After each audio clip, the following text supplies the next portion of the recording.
kita lihat perjalanan karirnya, Ganjar ini bukan termasuk anak kos karena dia aktivis GMNI. Dan GMNI ini boleh disebut anak kandung dari PDI, terus PDIP lah gitu ya.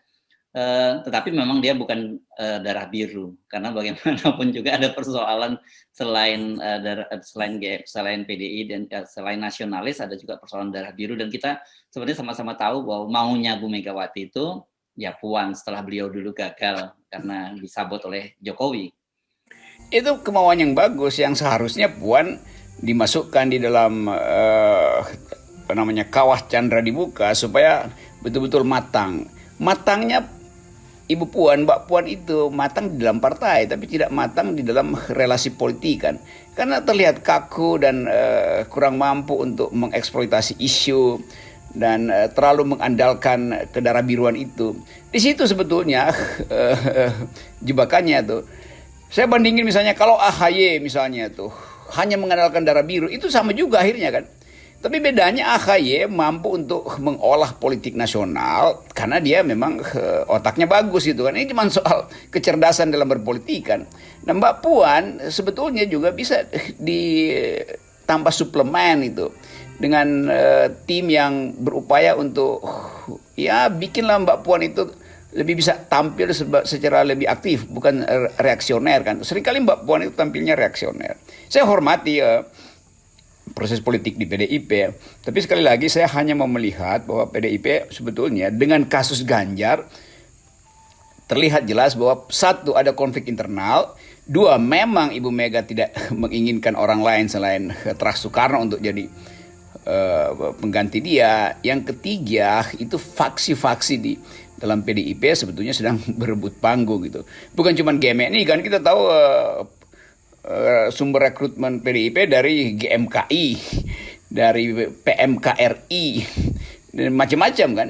Jadi sebetulnya mungkin bukan lagi faksi GMNI yang berpengaruh di dalam upaya untuk menghasilkan kader di PDIP. Jadi bagus juga, saya anggap bahwa ini juga pelajaran bagus buat PDIP atau masukan bagus supaya PDIP jangan strict pada soal kedarah biruan tuh.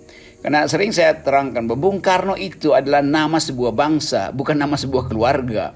Dan itu yang mengecilkan sebetulnya profil Bung Karno. Apalagi soal politik internasional, Ibu Mega atau Mbak Puan itu kurang bergaul dalam politik internasional atau kurang memberi perspektif tentang politik internasional. Padahal Bung Karno itu jago justru di bidang politik internasional. Nah, bagian-bagian ini yang nanti akan diuji dalam elektabilitas. Kalau ternyata elektabilitas Ganjar itu terus bukan meroket ya, terus positif menanjak. Kenapa Anda kok bisa ralat pakai kata meroket? Saya trauma pakai kata-kata meroket, itu trauma. Kalau meroket kan biasanya tuh jatuh tuh, nyungsep. Semoga Ganjar nggak nyungsep. Saya kenal Ganjar dan ya orangnya santai dan menyimpan sebetulnya rencana politik yang baru sekarang orang mulai baca bahwa Ganjar memang berambisi, dan itu salah. Enggak, itu benar. Ambisi mesti diperlihatkan dari awal gitu. Gak usah pakai bahasa basi segala macam, simpan ambisimu, jangan sok keminter. Kalau memang betul-betul dia pinter, ayo kita undang dia di FNN, terus kita kuliti itu. Karena kita mesti nguliti orang, karena ini soal publik loh. Ganjar juga mesti bersedia kalau diundang di FNN untuk berdebat atau untuk kita kuras persediaan argumennya, bisa baca secara sempurna. Demikian juga tokoh-tokoh lain yang mau maju, saya mempersiapkan diri untuk jadi devil's advocate melalui FNN tentu saja tuh.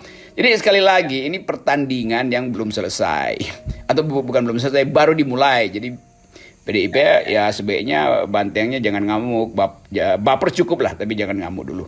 Sayang nanti konfliknya menjadi makin dalam di dalam internal partai.